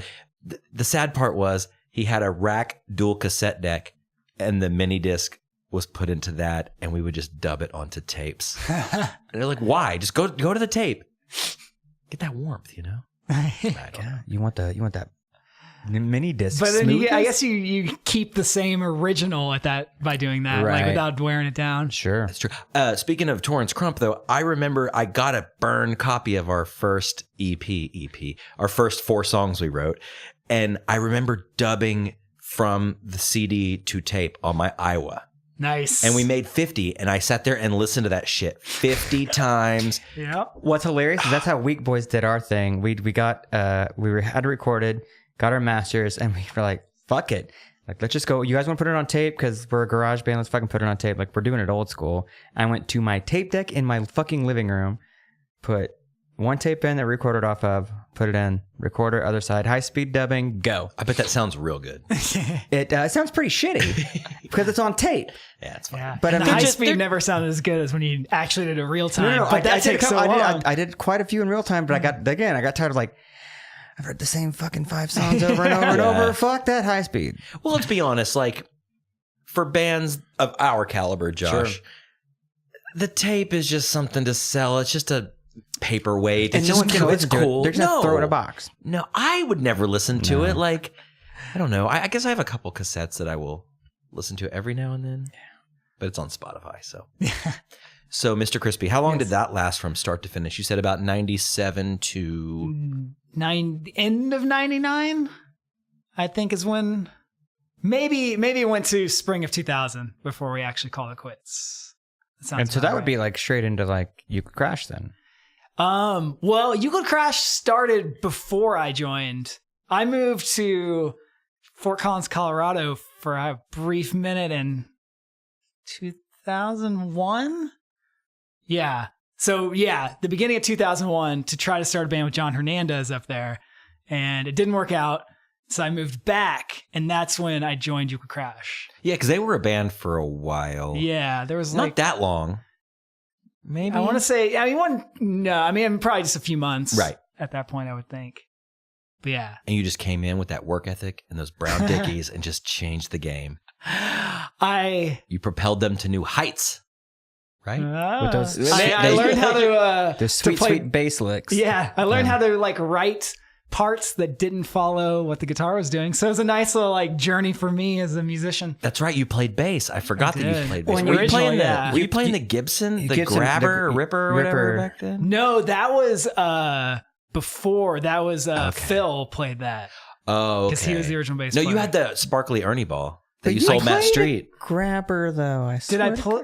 I thought you did just because it was maybe there. for a I saw moment. a show or two where you played it, and I was like, "That's fucking tight." He has one of those. The next time I saw you had a Music Man, I'm like, "Oh, that's." We might cool. be getting our wires crossed because you played the Red Burst Music Man that you sold Matt Street. But I had something. He did both. Let the good technical, but he played both. Okay. Yeah, both. I had to have had something else before I got that because I didn't get that till later when I was working at Guitar Center. Yeah, I remember. Yeah, because I remember when you got that. I don't remember what I used when I first joined the band, to be honest. It's fine. We're split. It was the Grabber, but it's fine. We're splitting hairs. I mean, it might have been. I don't remember. I don't know who owned the Grabber. Maybe it didn't belong to Phil. And maybe it was like maybe one of those. you stole it. I don't know. It was one of those like Go back in time. band instruments, you know. It's So like it floated I'll play around. that for a while. Oh, just use this for. He'd love to hear the guy who left the band left his shit at the practice bass. It's I've done that. Just play his bass for a while until you get your own. But you anyway. played guitar in Euclid Crash as I well. did. Yeah. There was the point where Matt Owsley quit over Instant Messenger 2 days before we had like a 3-show tour. Cool. Could there be anything more late 90s / early 2000s than quitting over Instant Messenger? That's a good throwback. Bling. Oh, Matt Owsley's on. Door slam. Fuck. Well, I guess someone's gonna play guitar. Yeah, so that sucked. But the only person we had was Andy Palmer. He was down to fill in, Down to clown. and he's down to clown. Yes. But he's a bass player. So I was like, all Fantastic right, I bass guess player. I'll learn all the guitar parts this weekend. And so then we went and did those shows, and then I just was the guitar player from that point on. And then Andy bailed and Dave joined after that? Yeah. Oh, no, Matt Street Matt joined Street and played your bass. Yes. Yeah. And, or his bass, whatever it was at the time. Yeah, I don't remember which point he Yeah, bought it from yeah. me. But I remember yeah. he wore that leather jacket on stage and his pit stains were like through the leather jacket. But It was the most goddamn, he looked cool. He did. Always. Still does. The Still songs you does. guys recorded demos or something with him, and those are fucking woo. Those are real good. Are they good stuff? Yeah, it's real good stuff. I listened to it because when he left to join this band that people probably never heard of, Yeah. I filled in for a couple of shows and I'd learn their songs and I'd listen to all that stuff. Like, this shit's fucking great. Yeah, I haven't heard those in a real. I know I have the CD somewhere on a spindle of shit, and so Sharpie. Yeah, Yeah. Sharpie, EC stuff. which I know Ryan has it all like digitized, and so I need to just get it in from order Yeah, somewhere. exactly. It's like, oh, I've got this all right here. I'm pretty sure that I have a Euclid Crash burn CD that says Euclid Balls on it. Is that a thing? Was that written on more than one CD? No, it's You Could Crash and it was called Down to Clown EP. It was the Down to Clown EP by Euclid Balls, and I think the A was an anarchy sign. Oh, Jesus. If I'm not mistaken. That Why sounds should I like a that? joke we would write. Euclid Balls. Well, you named one FMO, so that's cool. Yes, which that was why that was called FMO, was because Matt Owsley. Because of the pre-tour quit? Yeah. We're getting the inside scoop fucking 12 years Yeah. later, man. So yeah, FMO stands for Fuck Matt Owsley. which is jerky but funny at the same time. But yeah, we're all friends. Well, Yeah, again, of it goes back course. to like being kids and like just being mean. You know, we're just gonna be mean about it for a minute. I'm glad you brought that up because I was thinking about that earlier when you brought it up, Mike. I know we're being a little more politically correct now, but man, how many times did my friend call me a faggot growing up? Or like worse. Like, and I would never say that now, like to someone. Yeah. I'm quoting, you know, but dude, like we work at Keeley and like there's a bunch of musician types, kind of rough and tumble, kind of like hungover dudes all the time. No one would say that at work. But when we were kids, it was brutal. Like, I mean, I guess if you get on like PS4 and like play Overwatch, you still hear some of that Yeah, stuff. but you're hearing that from like an 8 or 9 year old kid. So is it an age thing? For sure. Like But I feel like that word was different back then. Like, I mean, I think it was more prevalent. And now for the most, I mean, obviously there's still people, and I'm sure there's still older people who Use it, but now they're using it in a more derogatory, like they're putting, Like, they're putting stank behind it. like Whereas my when you're- father. Yeah, when you're like 9 or 10 and you're like, faggot, it doesn't mean like you literally have intercourse with men. It's like, no, man, you're just being silly. It's like the Louis C.K. thing Yeah. where he's like, stop being a faggot and suck that dick. Yeah. Like, I love that so much because I grew up when it was okay to say, man, that's gay. That's gay. I don't think that's okay now. No. We're in a different world We're in now. a post 9/11, post Trump world. Like I don't say that anymore. Current Trump world. So, Damn it. That's 9/11 has to do still with happening. what derogatory terms you could use. We will kill the infidels and we will not say faggot anymore. No, but it is different now. It is crazy Yeah. how I mean, you like listen to like people still will like dog on Descendants. I'm not a loser because it says that like Right. that It whole it last says the verse F is word? like it says homo and gay. Like the whole last 4 lines of the song are just like anti-gay ribbing, but it's not. I'm sure they weren't literally talking about someone gay. It was talking about a dude they just didn't like. That Right. was lame. But that to me is like the ultimate example of it. Just shows you what difference that word kind of had back then. Sure. in Absolutely. the culture. And It's like your grandma when she says the word, you just kind of pat her on the shoulder, and be like, "You'll be dead soon. It's fine. Like that will go Your away." whole generation is going to die. but in retrospect, it sucks that it Yeah. was so normal. I know it does, and I am Yeah. the first to admit it. Like I don't even say the R word anymore. Yeah. And growing up, that was fair game. Oh, yeah. Like oh my gosh, like, Recumbent bike? I don't use that word either. You know why? Because those bikes are lame. I almost said the other one, but it went lame. I was about to say they were retarded, but that was terrible. I would not say that. No, it's and that's a dumb word to use too. I mean, Okay, so after Euclid Crash, Yes. was there anything in between that and the Rejects? Because I remember seeing the Rejects at, I believe it was still the Green Door, and it was just the two. It was just Tyson and Nick. Mm-hmm. And a like a Casio or some sort like a of drum machine. a Korg Triton or something. Yeah, it like- was a Korg Triton. okay, perfect. I know my synths. Is that even a synth or is it a workstation? yeah, I don't whatever know. it was. Okay, but I remember like going to the show and seeing them, and I was like, oh, this is cool. It's like fun pop music, I love my pop. But then they formed a band, and were you in that first inclination of that, or They got a drummer first, Okay. and so they were 3-piece. And then it was actually Nick emailed me when we were having the Euclid Crash CD release show and asked if they could play, and I was like, sure. And that was the first time I actually met them. And then we got along with them. They were really cool, and it was really funny because there's definitely people at that show because they opened, and there was like definitely like 10 to 15 girls. And they're like, who are these people? And then they all left as soon as they got done. Whoa. And I was like, I guess they have like a fan base. and you're like, That's- I gotta join that band. no, well, they were from Stillwater, so it's college town. So it's probably like, oh, these cute boys are in a band. and yeah, so we kept in touch, and then we started like trading shows, and we'd go play in Stillwater at Mike's College Bar with them, and they'd played a couple more, I think, with us at the Green Door. And then eventually, they wanted to add a second guitar player. And I remember it was at Mike's College Bar, and they asked me to join. And I was like, and at that point they had, they were signed with Doghouse. And so Right. that was like a huge deal, Like, Huge. So my timeline's messed up here, but okay, did you join pre-swing blowing up, or like just right at the tail of that? Pre. Okay. They had recorded the album, but it wasn't released at all. And again, talking about recording your space in a really weird spot. They recorded that first EP in like a bedroom, right? No, I mean, they'd done like demos in Nick's bedroom prior, but the album, they went to New York and recorded with, what's that dude's name? My mind's going blank.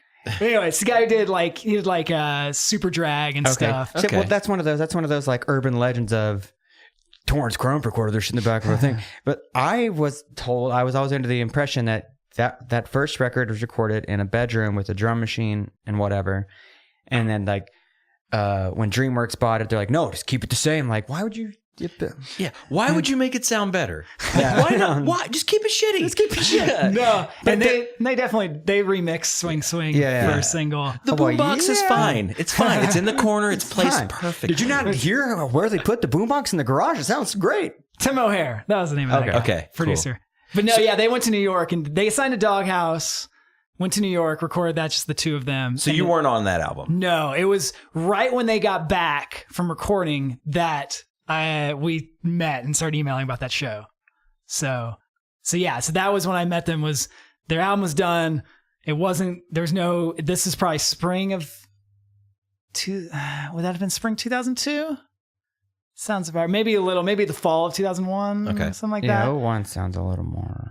Well, they would have recorded. It had to be spring because they recorded it over Christmas break because Ty was still in high school. Dang. That's crazy. Yeah. Oh my God, we're so old. And so it must have been spring 2001 that I met them. And and so then they wanted to do, they were at that time too playing like, they had some like local booking agent who was getting them shows like regionally, like at bars in Texas and Arkansas and stuff. And so, and that was the thing, is like, we're playing every weekend, we'll give you $50 a show. And I was like, fuck yeah. Yeah. Money. And, better than nothing. I mean, and that was, I would have done it even if they were like, we got no money, but we're playing, we're on a real label, we're doing it. And I'm, and so I was all just like, fuck yeah. And so that's when I joined. Regrettably had to leave You Could Crash to do that. I know. And Ryan was, I think he was pretty upset at first, which is totally understandable. But he's fine now. Yeah, he's fine now. Yeah. We hang out a lot. Yeah. So then we just started doing that, playing weekends. And it was the record didn't come out on Doghouse till October of 2002. And that was, we had that other drummer and he was kind of a wacko. I saw one show with that guy at the, was it Edge Fest in Tulsa? Yeah. And it was like Bowling for Soup in Phoenix. No, Phoenix Takes didn't play this. Bowling for Soup and some other band. I remember, because we laugh about this still. What was that band? They were a shitty metal band. The singer had like really long black hair, super straight, and he had a shitty goatee, but he was like a fat guy. Oh, Saliva? Saliva! Yes! Yes! Saliva played that shit. Yeah. Yes. And he would introduce every song with a sentence that ended in the title. So it'd be like, do you want to take a ride on the dope ride? And he did that like every song, and we were just cracking up. Well, he took a cue. He took a cue from the master. I am cringing, literally. The ace for because he also looked like a professional wrestler. A little bit. He's like, what do you do when you buy a new shotgun? You click, boom. Yeah, exactly. I forget. It was something like that. It was not far off from whatever he did. God, I have goosebumps because I'm cringing so bad. No, I think and I'm glad that I guessed it. Yeah, I really am. Yeah, but I saw you guys with that. Yeah, I'm like, who's that dude? And then never saw him again. Next time I was like, hey, Chris Gaylor joined the Rejects. Oh, okay. Yeah, he was weird dude, and he ended up getting in a fist fight with our tour manager / roommate. Cool dude. Yeah. So really good business practice. Yeah. So was he a sniffer? Because that usually happens with sniffer. Was he a cokehead? I don't think he drank. I don't think he did drugs, but he was one of those dudes too that was like, he believes the world's 5,000 years old. He's one of those Jesus people. Oh boy. So that was a weird thing too, to add on top of being weirdly drunkard. See, I just think hang out with them. Like, I have nothing in common with you, man. Yeah.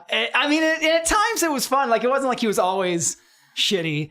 But He preached to you like in the van or anything. well, we definitely get in arguments where I'd be like, how the fuck can you really believe that? But anyway, so that incident happened, which actually Eric Walker was at our house that night when that happened. So he was a witness to it. So we're like, all right, you got to go. And then it was like, who are we going to get? And I was like, well, I know this guy, Chris. And Chris had filled in a You Could Crash show that we played with the Rejects. So they had seen him and knew like how good he was. And so, yeah, we're like, And that was like post Leasing Nations, right? yeah. Yeah. Yeah. And So, let me ask you this. So after you joined, that's probably like the big upswing of the Rejects. Like Swing Swing came out. It was a summer hit. You know, it was big, like definitely on the upswing. And then like, I wasn't even trying to make the joke there. On the upswing swing, huh? Go ahead and do it again, please. I love you. Hey. what's the joke? Anyway, okay. So after that swinging up, right? The upswing, swing. Man, how did that feel from going to the Measles to Beaten Down to whatever I don't know, Mr. Crispy, Mr. Salty, like all these bands?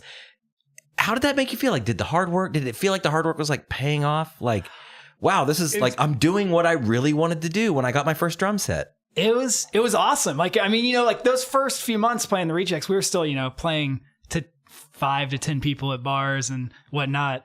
And then when we got a booking agent, like a real booking agent, that's when it was like started to get crazy because we started getting offered like real tours. Like, oh shit. And we did like our first real tour was with CKY.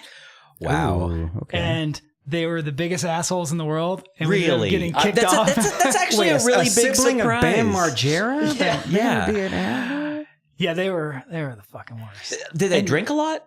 They did. So was this a little bit. Was this in the time when the Yeah. Is that big? No, the only time. Yeah. Like the They're month. still Like, they're still a band, man. That They are still bad. Yeah. I heard their new, and I'm not here to talk shit, but I did hear their new song on Spotify on like my weekly playlist. Why, I don't know.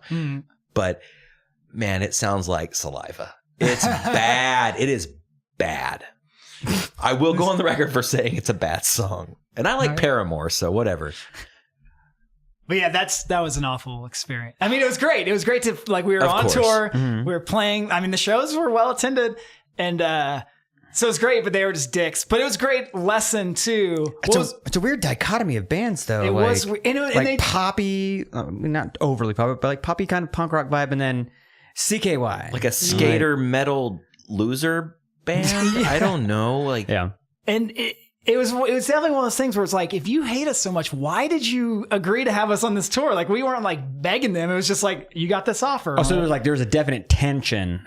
Oh yeah, like Okay. from the first day, like, and it cultivated to the point where, like, the guitar player after the show would stand on our merch table and yell, "Do not buy this band's merch." but to that the guy kids. was a fucking asshole from the skate videos. Yeah. Like, he like loved Gigi Allen and Pissed or whatever. It's like, that guy's a loser. Like, bad. Yeah.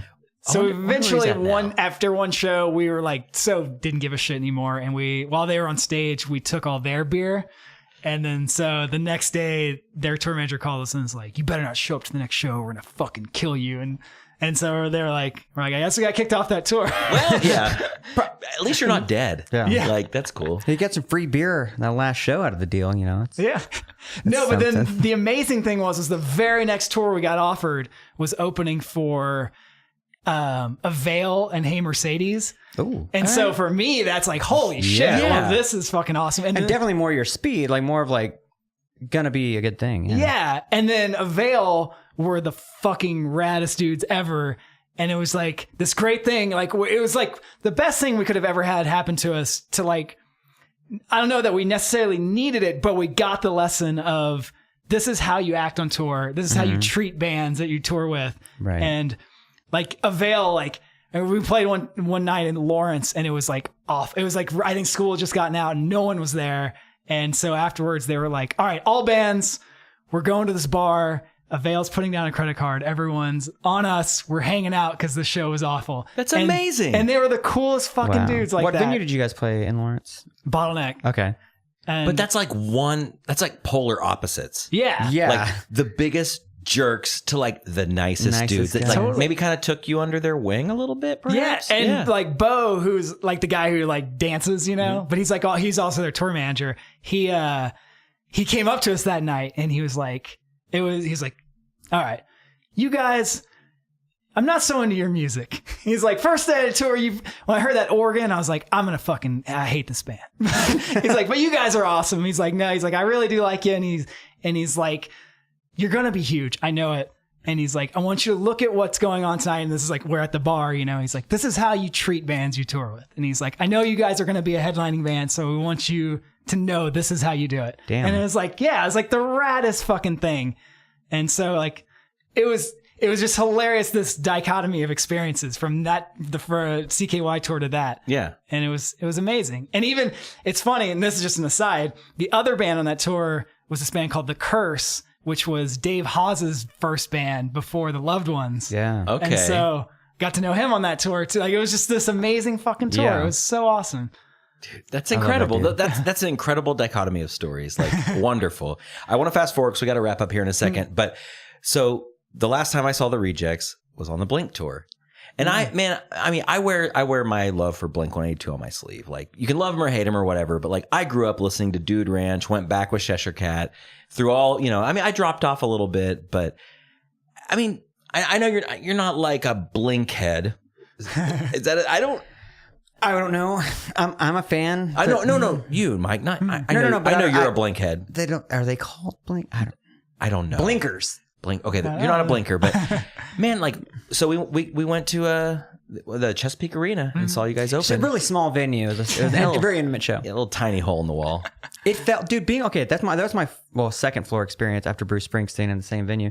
I've never been in a floor at an arena. Seeing that show on the floor, it felt like I was at the Diamond or something because like you don't see anything around you because it's dark as shit. Okay, so what I wanted to ask you this real quick, not to interrupt what you were going to say. No, go ahead. Because I'm going off this vibe of it felt like being in that.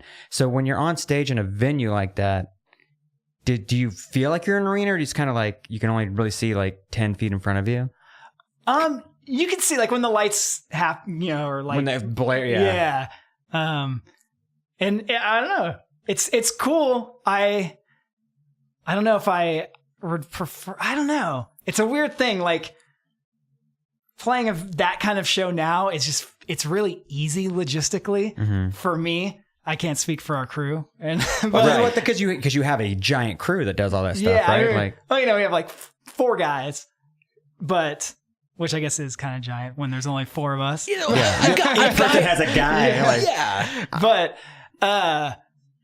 you know, it's fun and I think, you know, there was a time when it was like I didn't like those shows as much because club shows were always more energetic. Sure. And there's this weird thing that's happened, and I don't know if it's just our band because of, you know, the type of crowd we'd pull, but like things have gotten much more mild over the years, even when you play a club show. So now it's kind of like they all feel the same in that respect. Like it's the same amount of energy. It's more people just wanting to watch and listen, Right. which is fine. Yeah. I feel that too, especially, and maybe an age thing, but like we went to see MXPX in Denver, and usually bands like that, and every time I go see a band like that at a smaller venue, people get into it. Older dudes, like after a couple of beers or whatever, like, yeah, and like start singing, hands up. There was a literal fucking mosh pit. It was for an MXPX show. This opened. pit looked like a Slipknot show. However, median age 33. Yeah, Yeah. it was kind of cute. But there were like Masked Intruder opened and like they Oh, were nice. yeah, dude, which I fell in love with those guys. Yeah, Robbie had a good like hour and a half convo, longer than that. Oh, at least it might have been 2.5 or 3 with. Blue. Oh, really? I recorded their last EP.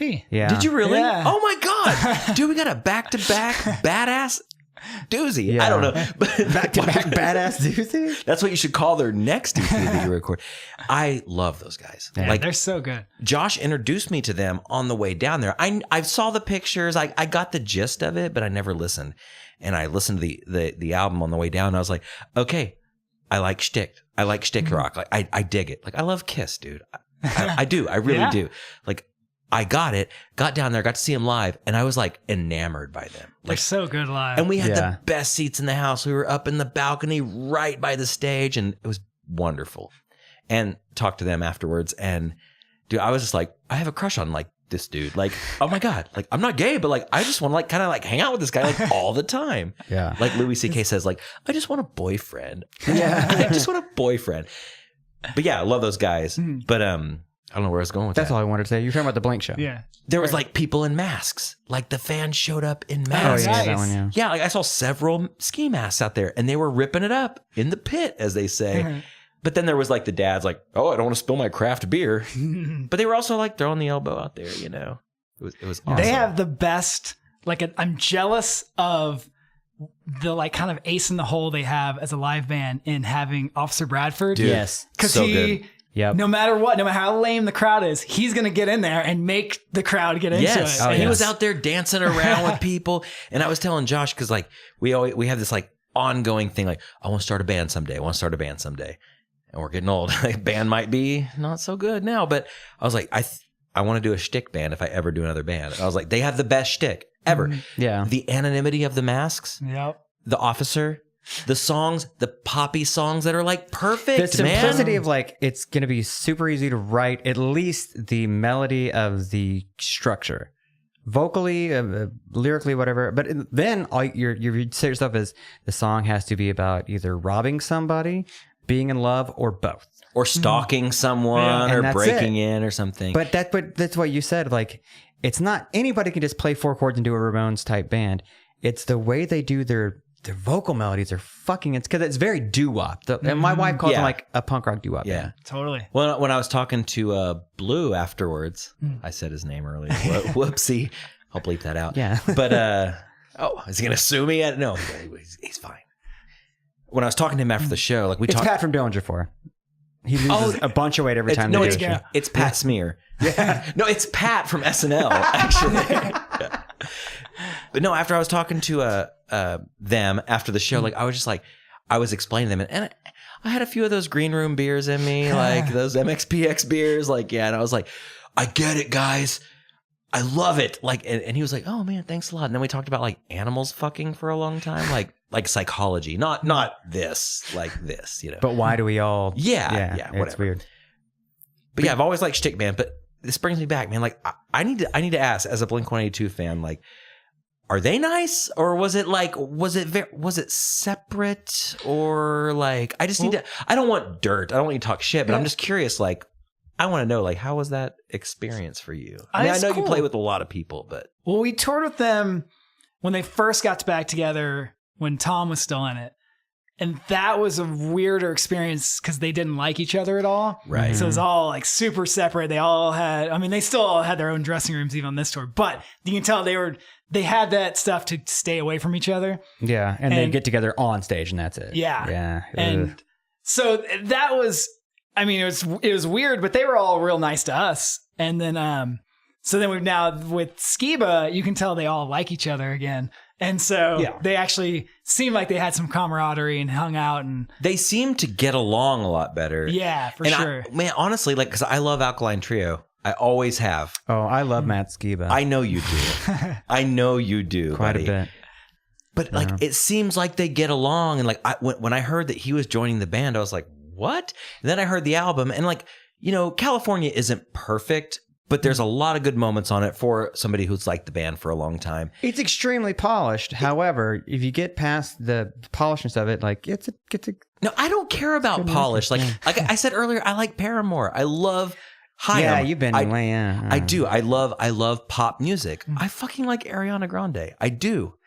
So when California came out, I was like, all right, it's polished, whatever. Like, but it sounded good. And to hear Matt Skiba and Mark sing together, I was like, that's like two of my like seminal bands as like a young, you know, late teens, early 20s. And I was like, I just wanted to hear something good. And to hear that they get along, that's good enough. You know? Like, that's wonderful. Yeah, it was awesome. Those dudes, They seem sweet. Did you guys get to hang out like some a little bit? They, you know, they always are off like because they still do have like their own buses and Right. whatnot. That's crazy. But some, I mean, like we've known Skiba for a long time because we played with Trio a few times, and like yeah, so it was awesome seeing them. It was a great time, and now it's one of those things like I was saying for us, it was super easy. Like we played a half hour a night, no sound checks. Like we had all day. Like I'm gonna go do anything I want in this town. Zero sound check? We sound checked like the first day to get everything in line, and then it's just like, And is it all Yeah, just like they're automated? pre-mixed. They're just like, yeah, probably. pretty much like, Yeah. and like the way if you want to get nerdy, No, do it. tech Do it. nerdy, like we use fractals. Axe Effects? Yeah, Axe yeah, Effects. fuck yeah, dude. So I know that's like heresy for a pedal company guy, but like Axe Effects and Kempers are so fucking tight, dude. for touring, makes Yeah. life so easy. Yeah. Because you're not going to tell the sound difference in the Chesapeake Arena. Yeah. You might on a record, you might at a club, but in the Chesapeake Arena, use a fucking fractal. It's Yeah. so easy and they sound good. They sound so good. Totally. Yeah. And it sounds great. And so there's never any like, with our inners. So our mix, nothing changes because it's not a microphone in front of a cab, which, it always creates variables. Right. So it's always that in front of house. It's always the same. And like, I still have a live cab on stage so I can get feedback, but it's not playing into the actual Punk. sound. You're such a punk. Well, and also for like look too, like at least like on the same show, Blink-182, they didn't have cab. They did the same thing, but they had screens that kind of covered all their shit. Right. And then the band that opened up before that, Day to Remember. Yeah. they had dummy stuff too, right? Yeah. None of them had. I think it was Yeah. all like flat screens. They had a lot of screens too. Yeah. It just seemed it was really, yeah. Okay, I want to get nerdy for a second. Okay. And this is probably seriously not interesting to anybody but me. But as far as the in-ear mix on a stage that big, what exactly do you want to hear? What is it pumped in like you're listening to an iPod, or is it like a lot of guitar? Or is it just drums, or mainly vocals, or what is it? I mean, it's we each get our own mix, so it's Right. whatever we want. Mine's pretty just like it's kind of the stage in a way. Like I'm on the left, Nick's on the right. I don't have bass in my mix because I stand in front of the bass cab, and he does So you have that feel it. blaring. Yeah, yeah. And then drums and vocals in the middle, and the Okay. keys kind of in the middle too. I've always been really interested in that because I didn't know if it was just like putting on a record or if it was like super isolated or whatever. I mean, it's pretty. It doesn't sound like a record because it's still, as nice as those things are, they don't sound like it's not like what you want to listen to your headphones, Right. as Yeah, your yeah. headphones. Right. But it's great. I mean, once we started using those, it's like now, even before we started, I had you turning this down so much. It's because my ears now, like, They're adjusted. they're not so being adjusted. blasted. Yeah, exactly. So like I always carry earplugs with me now because I've gotten to that point where I don't like loud shit. And That's what I was going to ask, man. Like, as I get a little bit older and like a little more conscious and careful about my ears, like I keep head plugs. I keep butt plugs in my pocket all the time. Well, you never know when you're No, going to need. like if I go to a show at like 89th Street or something, like I am the guy with the earplugs in Yeah, me because too. I use my ears at work and I use headphones. And it's so funny because like me and the young guy that does all the guitar, like my headphones will be at like 3.5 and his are at like 7. yeah, totally. And we have the exact same headphones at work. I'm like, how do you do that? And he's like, oh, I don't know. I'm like, okay, wait 10 years, dude. You're gonna need butt plugs and you're gonna need some good headphones. Good. Let's keep it on. Okay, so we got to wrap up soon, but I want Yeah. to know what's next for All American Rejects. We have recorded some music. We're going to start releasing singles. The very boombox soon. singles, right? The boombox single. We just Yeah. set up a boombox in the middle of the room. So yeah, new songs come in. I think in the next few weeks. We shot a video. Well, we shot one video for 2 songs. It's kind of a short film, I suppose, in that Ooh. respect. Artsy. Yeah, artsy. It turned out great. I'm excited for people to see it. I have not heard what's going on exactly with release dates, but it's going to be soon. And then, so we're going to trickle out some songs, which either will culminate in an EP, which we've recorded an EP's worth, or if we keep recording more, it'll eventually turn into a full length. But in this day and age, I mean, it's All about singles. Exactly. It's Gotta back to that 1960s. Spoon feed it. Exactly. Yeah, give them singles. So that's stuff for us. And then we're going on tour with Dashboard Confessional in July and August. Oh, awesome. Awesome. And, yeah. That'd be fucking rad. And what about like the producer side of things? What's going on with that? Just there's been a few things that have just been released. I did a single for Red City Radio, did 2 songs. I think eventually that's going to be a 7-inch, but for right now it's just digital. Did you do Garrett's solo thing too? I did. Yeah. Garrett That just dropped. Dale. You got your hands in so many. What's the word? Hands in the Pot? jar? Hands in the Sure. jar. I don't know. Whiskey in the jarro? Whatever. So yeah, the Garrett Dale. It's called the 2 T's EP. That's available digitally. The 7 inch is up for pre-order from Red Scare Records. That's coming out soon. What else? I recorded some stuff for Direct Hit. They're doing a as yet unannounced release, so I can't say what it's going to be. Sure. But But it's something. it's going to be really cool. Keep your eyes open. It's going to be a really cool thing on a really cool label, and I'm very excited about it. And we're mixing that right now, and that'll probably come out in the fall. And I think that's all the producing stuff right now. You are Sweet. a busy dude. Busy man, busy bee. And I'm also touring a lot and hanging out and whatever. Quick side note. The Garrett EP. Is 2 T's like TT's? Is it a joke or is there like some kind of deeper meaning here? Because when I read it, I thought it was like tits, like TT's. Of course you would. You I like big tits. I think it's because his I'm name serious. ends with 2 T's, and people never think it does. Perfect. Oh. Well, Mike, thank you so much for coming Yeah, on, man. dude. Yeah. Perfect way to wrap Thanks it for up. having me. Yeah, Yeah. man. See you next time. Bye.